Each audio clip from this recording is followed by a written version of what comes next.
सिंदूर लाल चढ़ायो अच्छा गजमुख को, तुम लाल विराजे सुत गौरी हर को, हाथ लिए गुड़ वक्रतुंड महाकाय सूर्यकोटि समप्रभ निर्विघ्नं कुरु मे देव सर्वकार्येषु सर्वदा। नमस्कार दोस्तों, आप सबको मेरी तरफ से गणेश चतुर्थी की हार्दिक शुभकामनाएं। तुम्हाला सर्वांना गणेश चतुर्थीची हार्दिक शुभेच्छा। दोस्तों, आज ये वीडियो मेरे लिए खास है और उन सब बप्पा प्रेमियों के लिए खास है जिनके मन में ये प्रश्न उठता है कि हम गणपति पूजा क्यों मनाते हैं। आपके कई मित्रों ने आपसे सवाल किया होगा कि गणेश पूजा के पीछे वैज्ञानिक लॉजिक क्या है, वैज्ञानिक तथ्य क्या है। तो आज उन वैज्ञानिक तथ्यों को हम उजागर करेंगे जो कि गणेश पूजा से जुड़े हुए हैं। दोस्तों, मेरा एक मित्र है स्वप्निल नगराड़े, जिसके घर में गणपति पूजा नहीं मनाई जाती है। उसका एक दिन मुझे प्रश्न आता है कि ये गणेश पूजा क्यों मनाते हैं, इसके पीछे क्या लॉजिक है, क्या वैज्ञानिक तथ्य है। सवाल लाजमी है दोस्तों, क्योंकि आज की युवा पीढ़ी हर कार्य के पीछे, हर भक्तिमय कार्य के पीछे एक वैज्ञानिक तथ्य को भी तलाशती है, एक वैज्ञानिक तथ्य को भी खोजना चाहती है। तो उन्हीं तथ्यों पे आज हम बात करेंगे, एक एक तथ्य को हम उजागर करेंगे। तो आइए शुरुआत करते हैं। तो दोस्तों, कभी आपने गौर किया है कि भगवान गणेश की पूजा में बनने वाला प्रसादम यानी कि प्रसाद, उसमें भारी मात्रा में कोकोनट यानी कि खोबरे का इस्तेमाल किया जाता है, नारियल का इस्तेमाल किया जाता है और साथ ही गुड़ का इस्तेमाल किया जाता है यानी कि जैगरी। अब कोकोनट और गुड़, इन दोनों के हेल्थ बेनिफिट्स हैं दोस्तों। जहां पर कोकोनट आपके मेटाबॉलिज्म को बूस्ट अप करता है और आपके कोलेस्ट्रॉल को अच्छा करता है, साथ ही आपके पाचन क्रिया को मजबूत करता है। ये कैंसर से लड़ने में भी सक्षम है दोस्तों और आपके हाई ब्लड प्रेशर को भी मेंटेन रखता है। साथ ही जैगरी यानी कि गुड़, इसमें कैल्शियम, आयरन, फॉस्फोरस, मैग्नीशियम और जिंक पाया जाता है, जो कि गुड सोर्स ऑफ एनर्जी कहलाते हैं। 10 ग्राम गुड़ का सेवन रोजाना करने से आपको इसके हेल्थ बेनिफिट समझ में आते हैं दोस्तों। अच्छा, भगवान गणेश को जो मोदक चढ़ाया जाता है, जो कि उनका प्रिय फूड माना जाता है, उसमें भी अगर आपने गौर किया होगा तो स्टफिंग जो बनाते हैं वो कोकोनट यानी कि नारियल और गुड़ से तैयार होती है। उस स्टफिंग को भरकर जब मोदक तैयार होता है तो या तो आप उसको डीप फ्राई करते हैं या तो आप उसको स्टीम लगा के तैयार करते हैं। तो डीप फ्राई में उसके जो तत्व होते हैं, जो उसके फायदे होते हैं, वो उतना नहीं प्राप्त होता है। लेकिन वहीं अगर आपने स्टीम करके उन मोदकों को तैयार किया होता है तो उसके सारे बेनिफिट्स आपको प्राप्त होते हैं। और यही रीज़न है दोस्तों कि हम अपने प्रसाद में कोकोनट और गुड़, इन दोनों का इस्तेमाल करके प्रसाद तैयार करते हैं। अब सुबह सुबह उठकर बप्पा के लिए जो धूप घास निकाली जाती है, जिसे धुरवा भी कहते हैं, ये बप्पा को 21 या 51 की मात्रा में अर्पण करते हैं। इसके अपने मेडिसिनल फायदे हैं दोस्तों।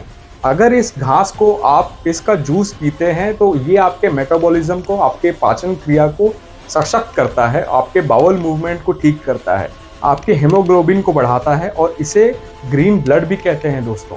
आपकी आई साइट भी ठीक करने की क्षमता इस घास में होती है। इस धुरवा घास को जब आप अगले दिन उतारते हैं, निकालते हैं और इसको आप स्टोर करके रखते हैं 10 दिन तक, पूजा पाठ के बाद जब आप मूर्ति यानी बप्पा की मूर्ति के साथ इनको विसर्जित करते हैं किसी पॉन्ड में या लेक में, तो इस घास में इतनी मेडिसिनल ताकत है दोस्तों कि ये पानी को शुद्ध करता है।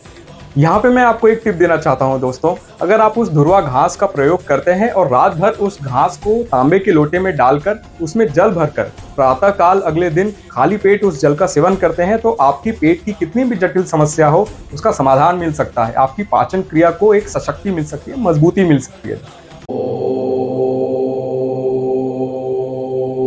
अक्सर आपने गौर किया होगा कि बप्पा के महाप्रसाद में केले के पत्ते का इस्तेमाल किया जाता है। खाने को केले के पत्ते पे परोसा जाता है।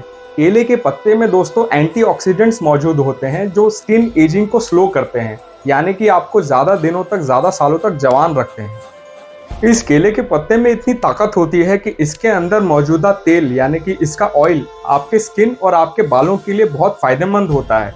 आपने अक्सर नोटिस किया होगा कि केले के पत्तों को फोल्ड करके खाने को बांधा जाता है यानी प्रिजर्व किया जाता है। केले के पत्तों में प्रिजर्विंग गुण भी मौजूद होते हैं दोस्तों। और केले के पत्तों में आपने नोटिस किया होगा कि खाने को स्टीम भी लगाया जाता है। इससे इसके अंदर की जो बैक्टीरिया, जो जर्म्स होती है, वो भी मर जाते हैं, खत्म हो जाते हैं। इसीलिए महाप्रसादों में केले के पत्ते का इस्तेमाल किया जाता है। भीषण गर्मी के बाद सितंबर का महीना आता है। इसी महीने गणेश पूजा बड़े धूमधाम से मनाई जाती है। गर्मी के मौसम में जो रिवर्स होती है, हमारे पॉन्ड्स होते हैं, उसकी ज़मीन सूख जाती है, वाटर लेवल भी नीचे चले जाता है, ज़मीन में पोर्स तैयार हो जाते हैं, यानी कि ज़मीन में दरारें तैयार हो जाती हैं। इन दरारों को भरने के लिए जब हम गणेश विसर्जन करते हैं तो गणपति महाराज की जो मूर्ति होती है उसकी मिट्टी इन दरारों को भरने का काम करती है। इसके तुरंत बाद मॉनसून यानी कि बरसात का महीना आता है और जो फटी दरारें होती है वो ऑलरेडी भर चुकी होती हैं। उसके बाद जब बरसात होती है तो वाटर लेवल राइज होना शुरू हो जाता है। अच्छा दोस्तों, आपने अक्सर देखा होगा कि गणपति महाराज की मूर्ति यानी बप्पा की मूर्ति हल्दी से भी बनाई जाती है। तो जब आप हल्दी से बनाई हुई मूर्ति का विसर्जन पानी में करते हैं तो हल्दी अपने एंटीसेप्टिक गुण के लिए भी जानी जाती है, मेडिसिनल प्रॉपर्टीज के लिए भी जानी जाती है। तो ऐसे हल्दी की मूर्ति पानी में विसर्जित करने से पानी स्वच्छ होता है और ऐसे साफ पानी का इस्तेमाल हम बाद में कर सकते हैं। यहाँ पे मैं आपसे एक निवेदन करना चाहूँगा कि मार्केट में आजकल पीओपी से बनी मूर्तियाँ भी आती हैं। कृपया उन पीओपी से बनी मूर्तियों को न खरीदें, क्योंकि इसमें जो हार्मफुल केमिकल्स होती हैं, जब आप इन मूर्तियों को पानी में विसर्जित करते हैं तो आप पानी को दूषित करते हैं। इको फ्रेंडली गणपति और प्योर मिट्टी से बने बप्पा को अपने घर लाएं, धूमधाम से गणेश पूजा मनाएं। और कोई आपसे पूछे कि क्या वैज्ञानिक तथ्य है गणेश पूजा के पीछे, गणपति सेलिब्रेशंस के पीछे, तो कृपया उनको ये वीडियो ज़रूर शेयर करें। अगर आपको मेरा कंटेंट पसंद आ रहा हो तो प्लीज़ लाइक एंड सब्सक्राइब, और हाँ, आप साथ ही मेरे वीडियोस पे कमेंट भी कर सकते हैं। Thank you so much, please keep liking.